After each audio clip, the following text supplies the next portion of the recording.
Welcome to the lazy, hazy, skies of grazy days of winter.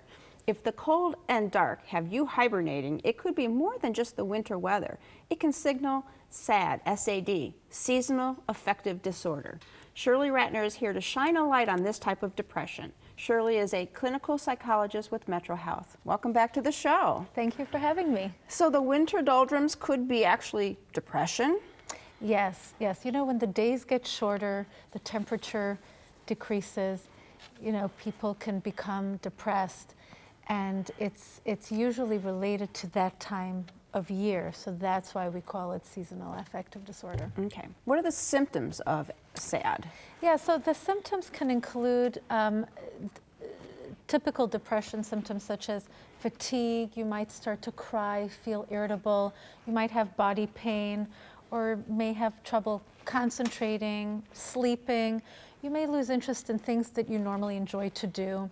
And overall, you may start to eat more than you should, especially carbohydrates, which then you know, put on weight and feel even more depressed. You know, so. Make that cycle keep going. So yes, what do we do? Exactly. Right, so you know, the first thing that we like to do is prevention, preventative medicine. So you actually, if you know that you're susceptible to seasonal affective disorder, you want to start late summer or early fall to make a plan. And the first step is visit with your primary care physician and get some blood work done. See if you're deficient in vitamin D, which is the sunshine vitamin. Okay. Low doses of vitamin D have been associated with seasonal affective disorder. So if you are, then you'll get supplements from your doctor. So that's one of the ways that you can start to do some preventative medicine. Okay, and how about lighting therapy? Right, exactly. So another way is to make sure you get a lot of light. Fluorescent lights are good around the house, as well as getting a light lamp. You can get them now. Special lamps that will give you some light therapy. All right. And just like every other thing with health, it seems like diet and exercise are really important, correct? That's very, very true. You know, eating healthy is not only good for your body, it's also good for your mind.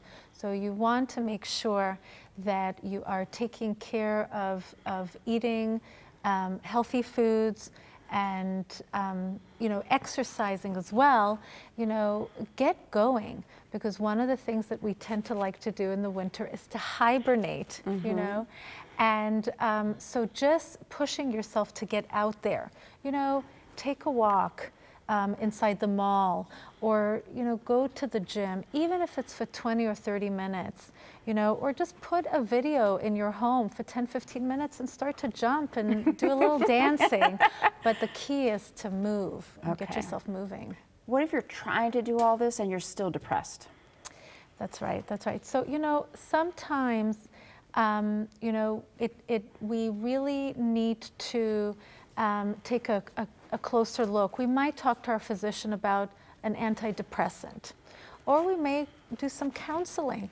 Counseling has been shown to work well with people who have mood disorders, and it can also be a good preventative medicine. Get some counseling even before you start to feel the depression symptoms. Yeah, you know, being depressed, it's hard to get up and move, but you got to do that. That's right. So, you know, it's very true that sometimes we think, okay, when I feel like doing this, I'll do it. But often, we need to push ourselves. For example, we don't always feel like going to the gym, but once we go, we feel better afterwards. So get going. You know, engage in activities that force you to act, such as call a friend and make a lunch or a coffee date. Sign up for a class or a program. You know, be proactive.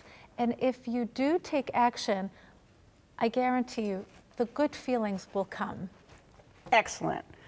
Seasonal affective disorder is a form of depression and needs to be taken seriously. Follow Dr. Ratner's advice to ban these winter blues, including seeing your physician.